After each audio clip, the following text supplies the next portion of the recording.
Hello, UK Wednesday's edition of QPVN English News Bulletin. You're with Melinchi and it comes headlines. General Secretary and President Tolam was in Guangxi. Vietnam and China strengthen exchange and together shape future. Vietnam in the list of 15 most attractive tourist countries in the world.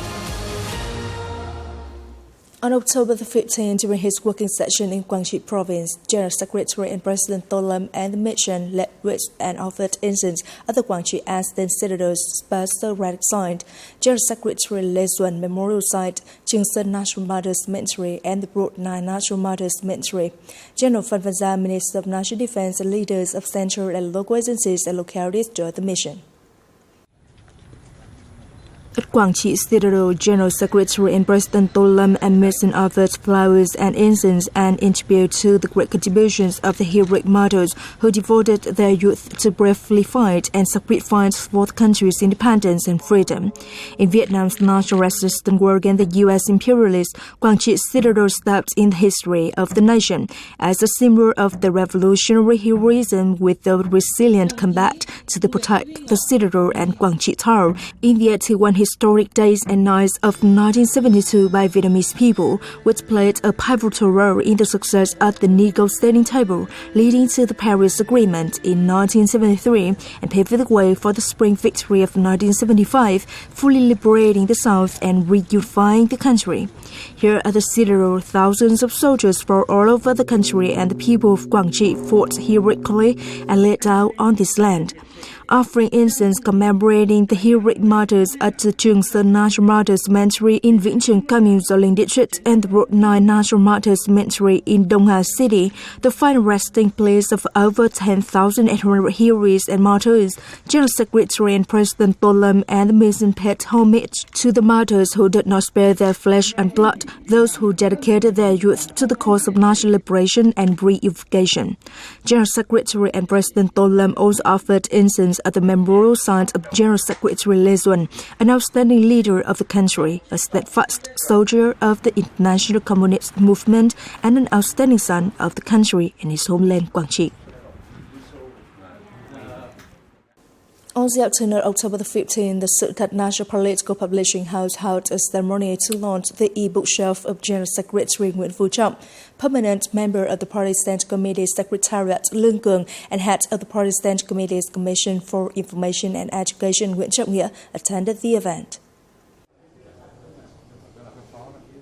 The e-bookshelf is designed to popularize the ideological and theoretical values that General Secretary Nguyễn Phú Trọng left behind through valuable publications. It consists of 66 publications divided into two parts, books written by General Secretary Nguyễn Phú Trọng and books about him. Permanent member of the Party Central Committee Secretariat Lương Cường emphasized that the bookshelf is a valuable and important database serving the research and study to effectively apply the late Party Secretary thought in the course of building and defending the country in the new era. He suggested that the Party Central Committee's Commission for Information and Education and relevant agencies closely coordinate with the Sự Thật National Political Publishing House to widely popularize the bookshelf and promoting its value.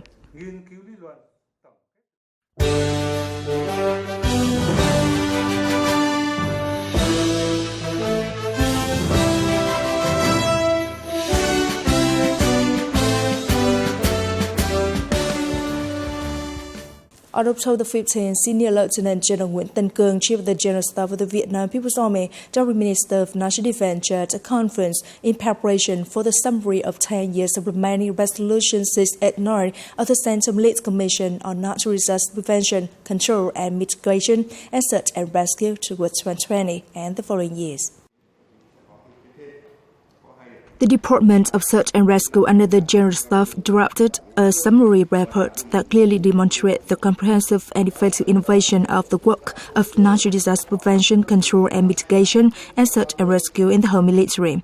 Senior Lieutenant General Nguyễn Tân Cương requested the agency to consider the contributed opinions and soon complete the report with comprehensive and coherent content.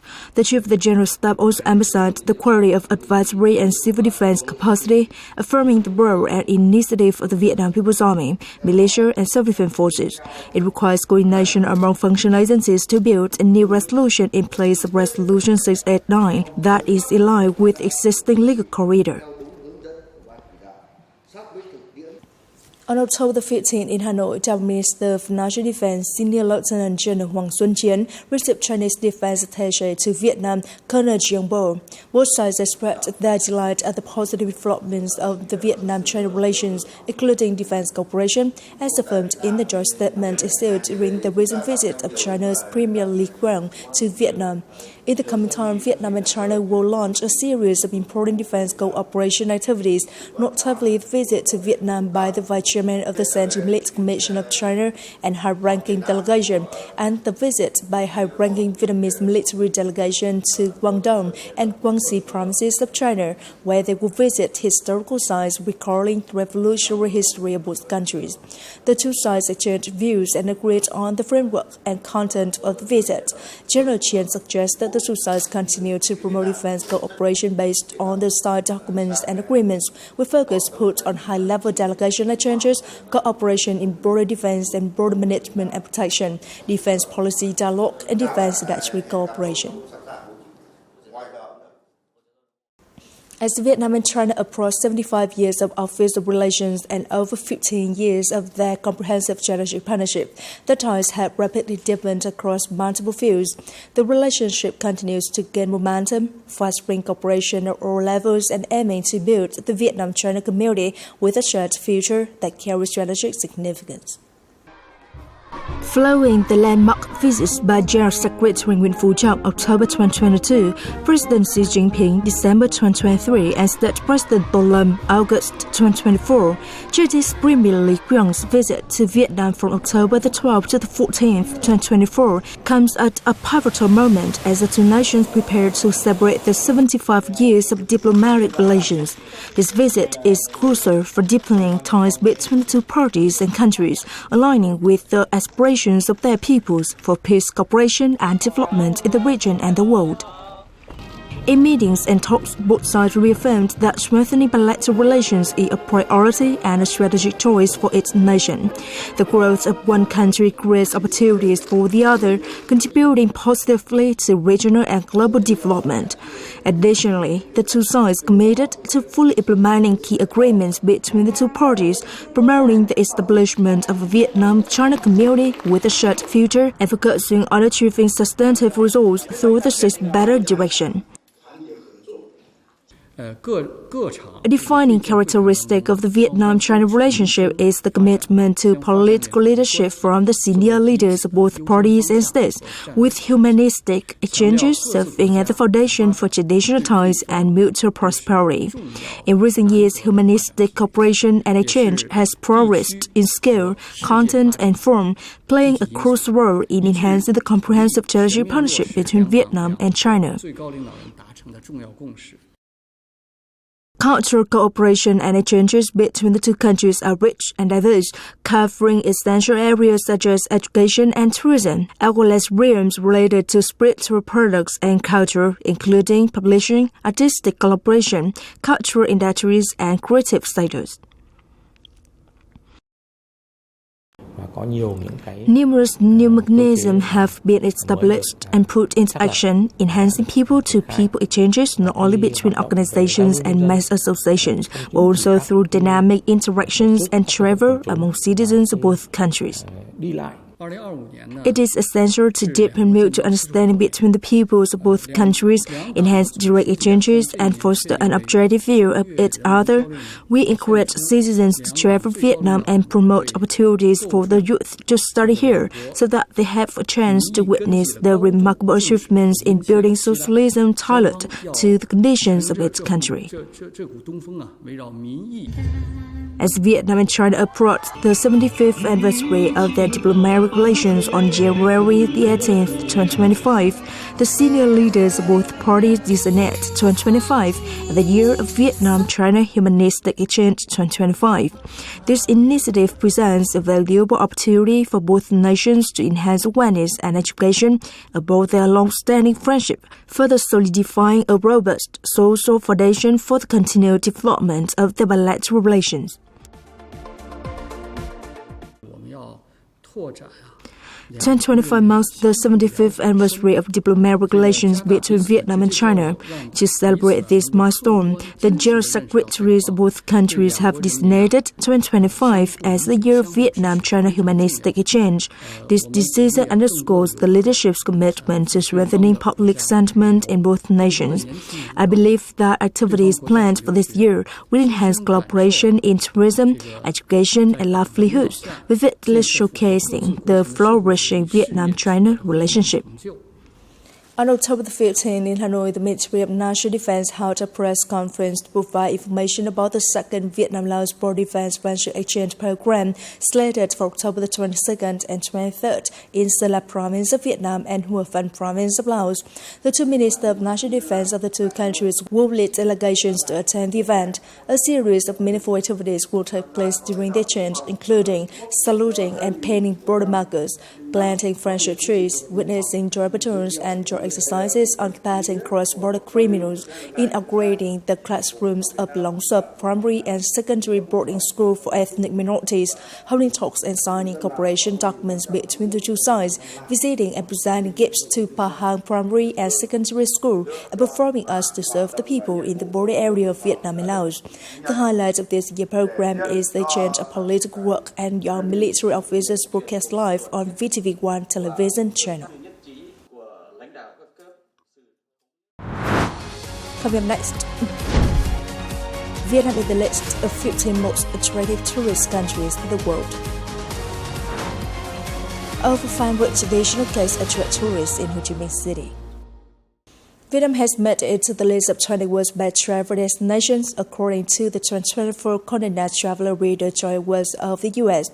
In its 37th edition, the awards received over 575,000 votes from readers who evaluated their travel experiences in each country based on criteria such as culture, landscapes, tourism services, and infrastructure.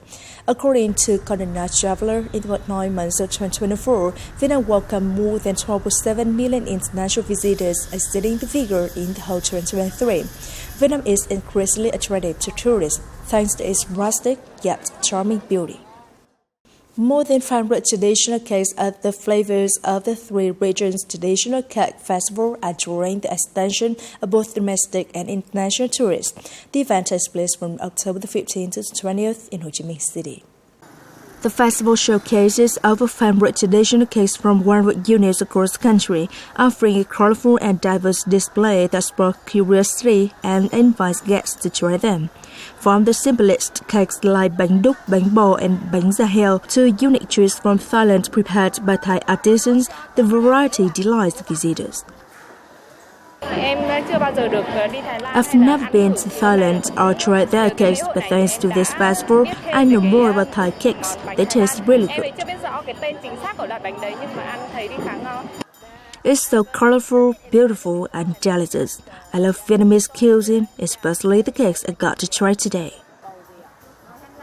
The festival is also special because it features artistic demonstrations of cake making, allowing participants to learn more about the process of making traditional cakes and the history of Vietnam's culinary culture. Bánh hỏi mắc và ống is a specialty of Phong Điền district, Cần Thơ City. It's a family recipe passed down through generations. I feel very happy and honored to introduce this cake with everyone. Professional chefs here aim to present their most delicious products to both Vietnamese and international guests.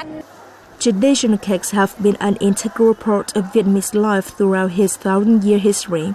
They embody the regional culinary characteristic, the heritage of the rice-growing civilization. The festival takes place on the occasion of Vietnamese Women's Day, October the 20th, celebrating the talented Vietnamese women to preserve and promote the tradition of cake making. It is the end of the latest news bulletin. You can watch the news again at QPVN.vn. Goodbye and see you next time.